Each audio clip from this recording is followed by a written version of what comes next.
اچھے لوگ ہمیشہ دکھی کیوں رہتے ہیں اور برے لوگ ہمیشہ مزے میں رہتے ہیں؟ ایک بار ضرور سنیں بیان۔ ایک حدیث ہے، الدنیا سجن المؤمن و جنت الکافر، کہ دنیا مومن کے لیے قید خانہ ہے اور کافر کے لیے جنت ہے۔ ایک بار امام حسن کا دل چاہا کہ میں آج بن سنور کے نکلوں،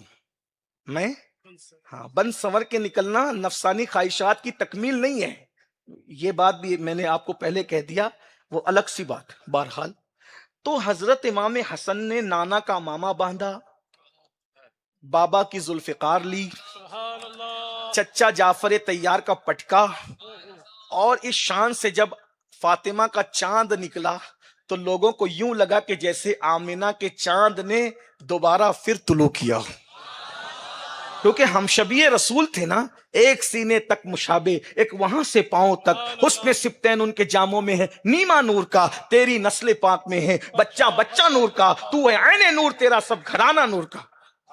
اس شان سے نکلے کر و فر کے ساتھ، بہت خوبصورت کیسے لگ رہے ہوں گے، ہم شبیہ پیغمبر کیسے لگ رہے ہیں، سبحان اللہ، کس انداز، کیا وہ جو بنوں پر حسن ہوگا، حوران جنت بھی بنائے لیتی ہوگی۔ بلکہ میرا ایک جملہ یوں عرض کر دوں، اگر کوئی شاعر اس پر تبصرہ کرے تو یوں کہے گا کہ حسن بھی حیرت سے فاطمہ کے لال کا چہرہ تکتا ہوگا۔ یہودی نے دیکھا جل گیا، وہ بھیک مانگ رہا تھا، پھٹے پرانے کپڑے، بکھرے ہوئے بال، جسم سے بدبو آ رہی ہے۔ اس نے کہا حسن رکو رکو رکو، کہ تمہارے نانا کی ایک حدیث ہے، سمجھاتے ہوئے جاؤ۔ کا کیا؟ تمہارے نانا کہتے ہیں الدنیا سجن المومن و جنت الکافر، مومن کے لیے دنیا قید خانہ ہے، کافر کے لیے جنت ہے۔ تو تم کو اس لباس میں دیکھ کے تو ایسا لگ رہا ہے جنت میں تم ہو اور میں قید خانے میں ہوں، اور جبکہ تمہارے نزدیک ہم لوگ کافر ہیں، تو یہ لباس میں، پھٹے پرانے لباس میں اور مصیبت میں تو تم ہونا چاہیے تھا، کیونکہ تمہارے لیے دنیا قید خانہ ہے۔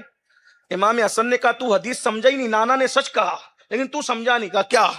کہا جنت میں ہمارے لیے اللہ نے جو نعمتیں تیار کر رکھی ہے نا، ان نعمتوں کے مقابلے میں میرا یہ کر و فر بھی قید خانے کی طرح ہے۔ ہاں، یعنی ہمارا یہ کر و فر، ٹھاٹ باٹ بھی جنت کے مقابلے میں، دنیا میں جو ہم ٹھاٹ باٹ سے جی رہے ہیں، یہ ناز یہ انداز ہمارے نہیں ہوتے، جھولی میں اگر ٹکڑے تمہارے نہیں ہوتے۔ تو یہ کر و فر ہمارا جو تو دیکھ کر کے حیران ہے، اصل میں تجھے جنت کی نعمتیں نہیں پتا۔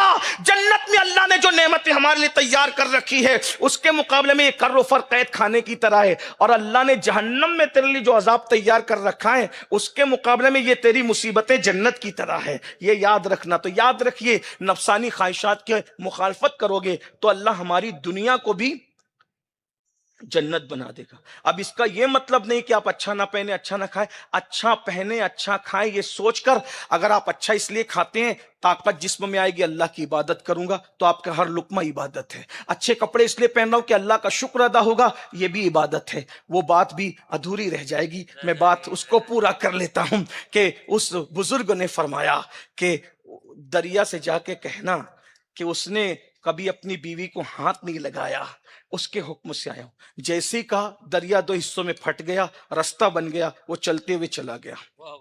ان کو کھلایا، وہ کھانا کھائے۔ کھانا کھانے کے بعد کہا حضرت پیر صاحب نے تو یہ کہا تھا، اب جاؤں گا کیسے؟ کہا دریا سے کہنا کہ میں اس کے حکم سے آ رہا ہوں جس نے پوری زندگی میں کبھی کھانا ہی نہیں کھایا۔ یہ تو اور بڑی بات ہو گئی، آنکھیں پھٹے کی پھٹی رہ گئی، کہ یہ پورا کھانا بھی چٹ کر گئے اور کہتے کبھی پر اللہ والوں پہ اعتبار تھا، اعتماد تھا۔ گئے دریاؤں کا، دریا پھٹ گیا، رستہ بن گیا، چلے گئے۔ پیر صاحب سے کہا حضرت بات سمجھ میں نہیں آئی، دونوں نے جھوٹ بولا، لیکن حیرت یہ ہے کہ جھوٹوں کی بات دریا نے مانا کیسے؟ مجھے فلسفہ سمجھائیے، اس کا مطلب آپ لوگ جھوٹے نہیں ہو۔ کہا بیٹا لوگ اس لیے بیوی کے قریب جاتے کہ اپنی نفسانی خواہشات کو پورا کریں، ہم کبھی اپنی خواہش سے بیوی کے قریب نہیں گئے، اللہ رسول کا حکم ہے اس نیت سے گئے۔ ہاں یہ ہے۔ اور دوسرا، اس نے جو پورا کھانا کھایا پیٹ بھرنے کے لیے نہیں کھایا، اس نیت سے کھایا کہ طاقت آئے گی تو میں اللہ کی عبادت کروں گا۔ اس نیت سے کھانا بھی عبادت ہے۔ اس نیت سے سونا کہ طاقت آئے گی، فریش ہو جاؤں گا تو 2 رکعت زیادہ پڑھوں گا، تلاوت زیادہ کروں گا۔ اس سے یہ نفسانی خواہشات کی مخالفت۔ اللہ سے دعا ہے اللہ ہمیں توفیق دے۔ رضا نفس دشمن ہے، دم میں نہ آنا، کہاں تم نے دیکھے ہیں چندرانے والے۔ دوران گفتگو کوئی غلطی ہو تو اللہ تعالیٰ